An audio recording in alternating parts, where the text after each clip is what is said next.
This is why we're smelling propane so bad. I'm a little worried that this might just catch fire and blow up. This don't look good at all.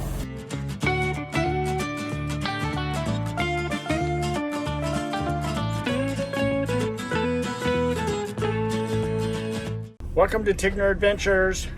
Well, we were driving down the freeway here and we started having an issue. Yeah, it's usually the woman that can smell the propane. I said, well, is that like, did you dump? Or is it, I think it's propane. So I walked back and I just filled up with propane before we got on the freeway. So it was really concentrated in the middle. So it's like, it's propane. So I said, well, hey, I thought, well, maybe the burner thing was left over. We turn our tank off, but the lines are always pressurized anyway. So I thought maybe it was just leaking out propane. So I had her check the stove and they were all okay. This is why we're smelling propane so bad inside, and this is not a good deal. We've only been on the road 30 minutes and we are at 90% filled. So actually a little bit more, it's 95% full. And so we are venting propane right here. And it is filling up the rig so we got fans on and things, which is helping. But look at this tank right here. If you look at this gauge, once we hit 80%, we get these little extra marks on here. And the idea is that most places you fill up at say you shouldn't fill up over 80%. But the tank can get, the gas can expand, which will cause it to go over that. But apparently you can go clear up as high as 95%. You have to have some area in there for the vapor so that it will work. And the tank is designed that if the tank pressure gets too high, then it will automatically vent like it's doing. So it is working the way that it's supposed to be working.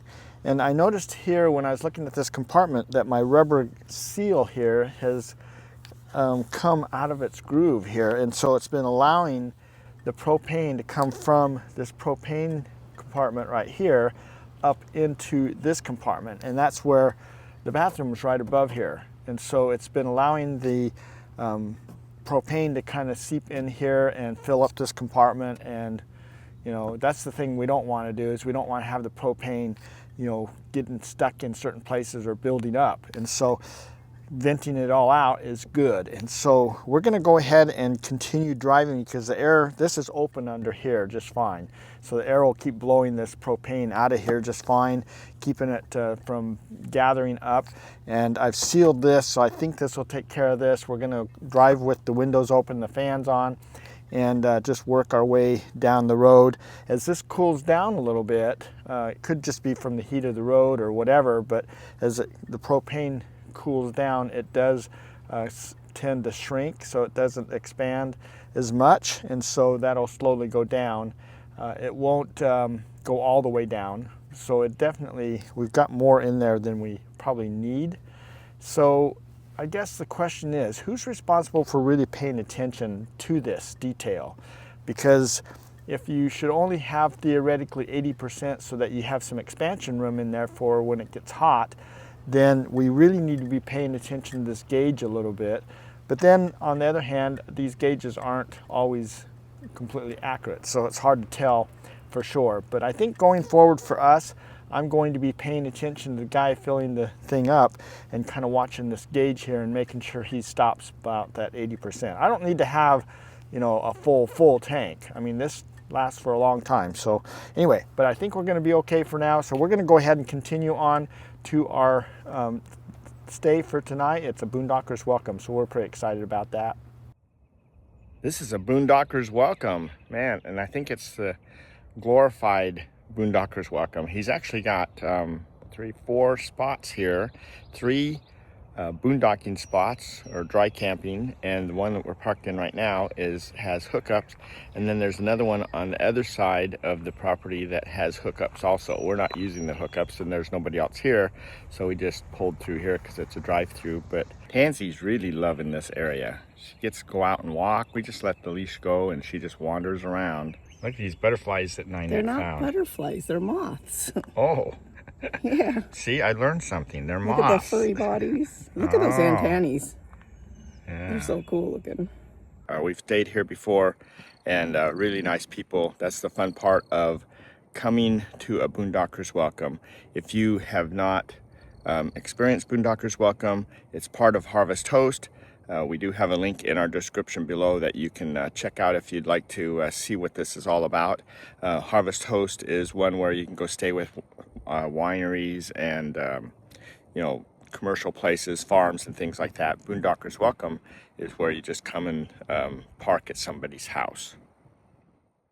We need to stop and get fuel. Fuel prices are going through the roof, I'll tell you. But I got me a new fuel card right here, and I'm going to check this out and see how well this works and report back to you. This is brand new. We just picked this up in the Tampa RV show, so we're going to try it out because it goes through our credit card. Okay, we're all filled up, and I just wanted to show you this new card just a little bit here. So one of the things I like is you go in here and you log into their site, and when you pull up something, then you can look for what the gas stations are that are in your area. And what kind of discount. So if I look at that discount, then in this particular case, it's saying that the member price is $5.20, but the retail price is $5.49. So you're going to save 29 cents. So that's a pretty good discount. So at that point, you go ahead and select that you want to get gas at this location, and it gives you a PIN. And so when you use your credit card, so basically it's a credit card, and that's a one-time PIN that it offers you. So I thought that was pretty cool. And that card is linked to my credit card. So it's going directly on my credit card, where all the other discount things have always been linked to our bank account. So we've been a little concerned about that. Now here is my receipt. So you can see that my gas cost me $235.03. If I go ahead and select that entry, this is the actual cost breakdown. So, interesting enough, as I look at this here, it was $229 for the fuel. They charged a 70-cent transaction fee, and then they charged a 2% surcharge. So my net total is $235.03.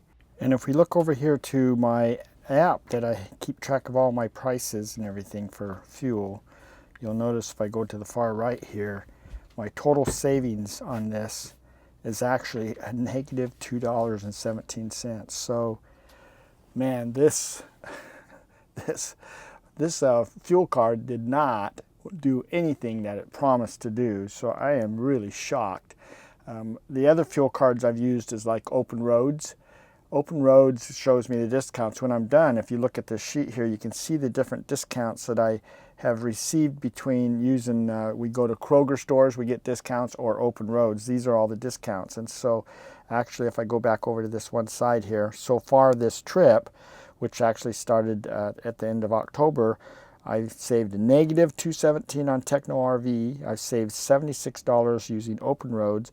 I've saved $344 using Kroger. And we haven't used Gas Buddy at all. So my total savings there so far is $419, but nothing as far as this new TechnoRV card. So yeah, probably won't be using them again because I don't understand what happened there. But I thought the idea was that if I could use my credit card, then that would be nice because I'd have keep that cash in my checking account. But nope, I think we're going to skip that. You don't come across one of these places very often. This looks pretty inviting. We've got to go in here and check this out. Look at all these little characters right here in front. Yeah. Someday we'll bring our little grandchildren here. Yeah. Hype them up on sugar.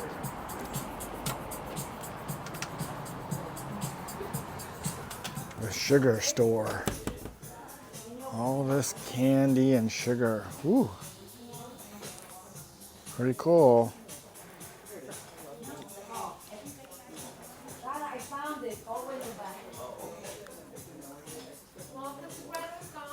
And look, we also have little stuffed animals over here. This is definitely something for our granddaughter. Look at these candy So pucker powder, crunchy candy bits.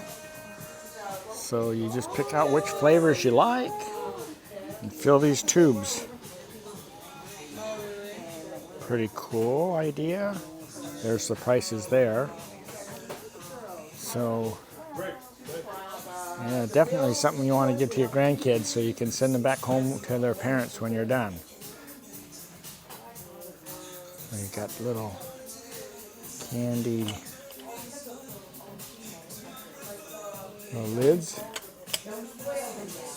Let's see if there's one here with our granddaughter's name on it. Okay, we found one. Here, this is the jar. This is the little lid. Olivia's Candy. That is pretty neat. It's always fun finding little fun things for your grandkids, right? Also have just the old style candy, ones that we grew up with. Now they've glamorized it all, but they have everything here. Lots of fun ideas. So that was a cool little stop. Something you don't see every day. We are here in Myrtle Beach, so just checking out the sights that we can find around here. Look at the view out our front window. Got the Atlantic Ocean right there. Can't be much closer to the beach without being on the beach. This is a pretty wild pool setup. Bet you when it's warmer, it probably is a lot of people here. And besides this big pool area, they do have an indoor pool also and a massive clubhouse, guest services. It's just interesting how massive this complex is. And the interesting thing is that the RVs that come in are parked up here right next to the ocean. Got lots of ducks. And then this is the dog park here. Kind of interesting. Lots of stuff here for the dogs to run around, and pretty good sized park. They have several of these markets around the place. Little places to get goodies and things. They have a laundromat and everything. But they also have an RV repair place up front, and they sell RVs here. So I mean, a little bit of everything at this very, very large RV park. Really nice view of the park from this little overlook here. You got this all set up really cool and cute for people to come up and sit on, overlook the ocean. There is the beach.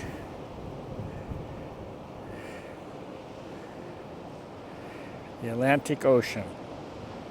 Well, it's been fun. This is the end of South Carolina for us. Yeah, we've been hot, we've been cold, we've been here, we've been there. Yeah, at that Boondockers Welcome, it was 90 degrees. Here it's 50 degrees, so well, it's it feels 30. Yeah. But we still have fun. You put we had coats fun. on. Yeah, we came here we got 2 nights for free, so that was really nice of these guys. Yeah, And huge resort. Yep, huge Got resort. everything. Yep, and except for a hot tub. Yeah. No hot tub. No hot tub. Dang it. But hey, you know, one of the things that's kind of a downer here is the check-in isn't until 3 p.m. Yeah. And then you have to be out by 11. So we were if here you're for 2 nights. Months, yeah, it then wouldn't it's be no a big deal. But when you're here for like 2 nights, then we only had but one day we to went really out do that anything. night, So we enjoyed yeah. it. And Yeah, it was fun. It was a fun place to visit. We'll see what we come up with next year. The idea was we to kind might of introduce win us some more. to. Well, it was to introduce us to this resort. The fees, as you've seen, especially during this time of year, aren't any different than any other place, and they have a lot going on here. So, good place to visit and central to a lot of different things. It's a beautiful beach. It's really nice to ride your bikes on, nice and smooth. And yeah, so we started out with our propane issue, and then we had the gas issue. But hey, overall, this has been a fun little video. Yep, that's our RV life. So thanks for coming along with us, and we'll just plan on seeing you on the next video or down the road somewhere. So take care. Bye.